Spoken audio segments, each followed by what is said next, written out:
নমস্কার বন্ধুরা, Pinki's creativity and বুটিকে তোমাদের সকলকে স্বাগত জানিয়ে আমি পিঙ্কি আবারও চলে এসেছি নতুন একটা ভিডিওর সঙ্গে নিয়ে। দেখতেই পাচ্ছ তোমরা এই ব্লাউজের সামনের দিকে ব্রা কাট ব্লাউজে আমি কীরকমভাবে তৈরি করেছি সেটা। প্রথমত আমি মেন কাপড়ে চলে যাই, তারপরে আসছি কীরকমভাবে তৈরি করছি।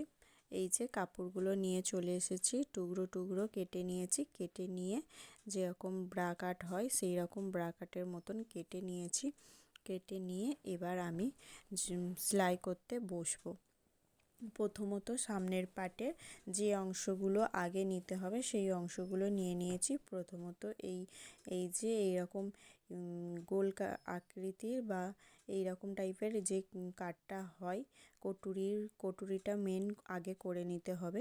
কটুরির যে কাপড়টা সেই কাপড়ের নিচের পাটটা ওটাকে সেলাই প্রথমে করতে হবে। প্রথমত দেখে নাও, যেদিকে ছুঁচালো হয় সেই দিকটা থেকে যে দিকটা মোটা দিক হয় সেই দিকটা রাখতে হবে কিন্তু মিডিল বরাবর রাখতে হবে, কোনো একদিকে নয়। মিডিল বরাবর রাখলে দুদিকেই যেমন কাপড় পরে রয়েছে তোমরা দেখে নিতে পারো ভালোভাবে, যে দুদিকে যেরকম কাপড় সেই রকম কাপড় রেখে দিয়ে মিডিল বরাবর নিয়ে ওটাকে সেলাই করতে হবে। সেলাই করলে দেখে নাও একটা রাউন্ড টাইপের সেলাই হয়ে গিয়েছে। ওটাকে এবার সামনের পাটে যে কটুরির আর একটা যে অংশ সেই ওটাকে জুড়তে হবে। এবার আমি ওই কটুরির ওপরের অংশটাকে নিয়ে নিয়েছি এবং তার নিচে অস্ত্র কাপড়টাও নিয়ে নিয়েছি, দেখে নাও। এবার আমি মিডিল বরাবর ওটাকে রাখবো মুখে জোরে। এই যে এর মেন যে বরাবর নিয়েছি, নিয়ে এটা একদম আস্তে আস্তে করতে হবে, আস্তে আস্তে আস্তে আস্তে জুড়ে এটাকে করতে হবে। দেখে নাও, এই যে এরকম করে গোল করে দাগ দিয়ে নিচ্ছি। এটাকেই হাফ ইঞ্চি এরকম ঠিকঠাকভাবে তোমরা ভালোভাবে নিয়ে হাফ ইঞ্চি করে একটু সেলাই করে নিও। সেলাই করে নিলেই সম্পূর্ণ একটা কটুরির আকার ধারণ করবে। এই যে সেলাই করছি আস্তে আস্তে, ধীরে ধীরে করতে হবে, তাড়াহুড়ো করলে একটু যারা নতুন করছো তাদের জন্য একটু আস্তে আস্তেই করতে হবে। ডবল সেলাই করে নিতে হবে, একটা সিঙ্গেল নয়, ডবল সেলাই করলে মজবুত সেলাই থাকে। এই যে আমার প্রথমত কটুরিটা রেডি হয়ে গিয়েছে। এবার পরবর্তী একটা কটুরি তৈরি করতে হবে। এই যে প্রথমে কটুরিটা তৈরি করে নিতে হয়। এই যে এরকমভাবেই আবার আর একটা কাপড় নেব, পরবর্তী কাপড়টা নিয়ে আর একটা কটুরি তৈরি করে নেব। উপরের কাপড়টা এবং নিচের কাপড়টা নিয়ে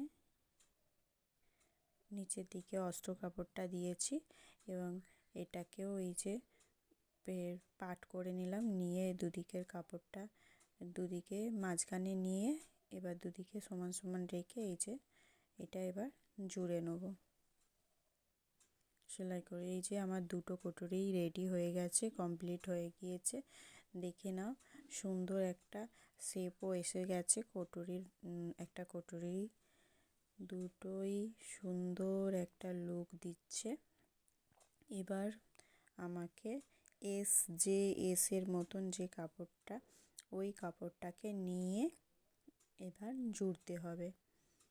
এসটা কীরকম করে জুড়তে হবে, এই যে এইটার কাট আছে এইটাতে এইরকমভাবে জুড়ে দিতে হবে, উল্টে সেলাই করতে হবে। সেলাই আস্তে আস্তে, কোনো টানাটানি করা চলবে না।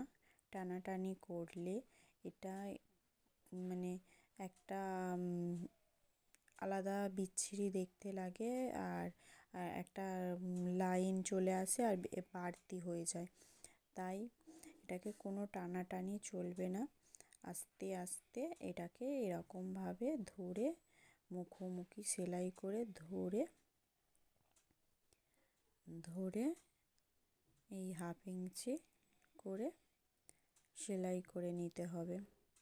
এই যে আমার সেলাই করা রেডি হয়ে গিয়েছে এবং দ্বিতীয় পার্টটাও রেডি হয়ে গিয়েছে। এবার আমাকে নিচের অংশটা সেলাই করতে হবে। নিচের অংশটা এই যে এইরকমভাবে, এই দেখতে পাচ্ছ তোমরা, ওটাও কেমন উঁচু মতন হয়ে আছে ছুঁচালো, আর এটাও কীরকম নিচে রাউন্ড মতন হয়ে গিয়ে ওপরের দিকে উঠে গিয়েছে। এইটা ওই যে সামনের যেই দিকটা উঁচু মতন হয়ে রয়েছে, উঁচুর মতন রয়েছে, ওইটা থেকে সামনের দিকে সেলাই করতে হবে। এই দেখো সেলাই করা হয়ে গিয়েছে। এবার এটাতে একটা প্রথমে সেলাই করে নিতে হবে। প্রথমে এই সেলাইটা করে নিতে হবে। করে নিয়ে এই যে আমার সেলাই হয়ে গিয়েছে, এবং তার উপরে একদম কিনারায় যেন না কটুরির দিকে চলে আসে, কিন্তু কিনারায় আর একটা সেলাই করে নিতে হবে। এই যে আমিও পরবর্তী সেলাইটাও করে নিয়েছি। এবার কি হতে হবে, দুটো ব্লাউজে দুটো হুপ পট্টি আর একটা বাড়া পট্টি করতে হবে। মানে হুপ পট্টি যেটা, সেটা 1.5 ইঞ্চি নিতে হবে, সেটা সবসময় ডান দিকে হয়। আর যেটা বাড়া পট্টি মানে হুপটা লাগানো হবে, সেইটাকে 2 ইঞ্চি নিতে হবে। এই যে আমি হুপ পট্টিটা প্রথমে সেলাই করে নিয়ে একটা চাপ সেলাই মেরে নিয়ে আবার সেলাই করে নিয়েছি, দেখতেই পেলে তোমরা। করে নিয়ে এবার দ্বিতীয়টা কিন্তু সামনের দিক দিয়ে সেলাই করতে হবে না, নিচের দিক দিয়ে সেলাই করেছি। নিচের দিক দিয়ে সেলাই করে এই যে পাট করে সামনের দিকে নিয়ে আসলাম, নিয়ে এসে আবার একটা সেলাই করে নেব। এই যে সামনের দিকে নিয়ে এসেছি, নিয়ে এসে একটা সেলাই করে নিচ্ছি। তারপরে তোমরা প্রয়োজন মতন সেলাই করে নেবে। এতে যেহেতু হুপের ঘর করতে হবে। এবার দেখতে পাচ্ছ, এবার গলার কাছে যে রাউন্ডটা আছে, ওই রাউন্ডটাকে আমাদের সেলাই করতে হবে। রাউন্ডটার জন্য এক্সট্রা কাপড় নিতে হবে। আমি এটাই সুতির অস্ত কাপড়ই ব্যবহার করেছি। সুতির অস্ত কাপড়টা একটু আড়াআড়িভাবে কেটে নিতে হবে। আড়াআড়িভাবে কেটে নিলাম। এই যে 1 ইঞ্চি করে আড়াআড়িভাবে কেটে নিচ্ছি। কেটে নিয়ে এবার এইটার সঙ্গে দেখতে পাচ্ছ ছুঁচালো এরকম করে আড়াআড়িভাবে আমি সেলাই করে নিয়েছি। সেলাই করতে এরকম টাইপের একটা লুক দিচ্ছে। এবার আমি সমান করে নেব, সমান করে কেটে নেব। যে দিকটা ছুঁচালো আছে সমান করে কেটে নিয়ে ওইখানটা লাগিয়ে এবার আমি ওটাকে আস্তে আস্তে সেলাই করে নেব। সেলাই করা হয়ে গিয়েছে। এবার একটা চাপ সেলাই মেরে দেবো, আঙুল দিয়ে চেপে এটাতে একটা কিনারে চাপ সেলাই মেরে নিয়ে এবার আমি এটাকে ভালো করে ফোল্ড করে সেলাই করে দিচ্ছি। ফোল্ড করে সেলাই করে দেওয়াও হয়ে গিয়েছে আমার। এবার পরবর্তীটাও করে নিয়েছি। করে নিয়ে এবার ব্লাউজের লুকটা এইরকম টাইপের একটা সম্পূর্ণ লুক চলে এসেছে। যদি আরও ডিটেলসভাবে জানতে চাও তাহলে আমাকে কমেন্ট করবে। কমেন্ট করে অবশ্যই লাইক করবে তোমরা। আর ব্লাউজটা কেমন হয়েছে সেটা অবশ্যই বলবে। এবার সামনে নিচের পাটে একইভাবে পট্টি লাগিয়ে এবার জয়েন্ট করে দিলে, দুটো পার্টকে জয়েন্ট করে দিয়ে হাতা লাগিয়ে দিলেই সম্পূর্ণ হয়ে যাবে ব্লাউজটা। যদি আমার ভিডিও ভালো লাগে অবশ্যই আমাকে কমেন্ট করবে আর আমাকে ভালোবাসা দিও। পরবর্তী ভিডিওর জন্যে অপেক্ষা করবেন। নমস্কার জানিয়ে বিদায় জানাই।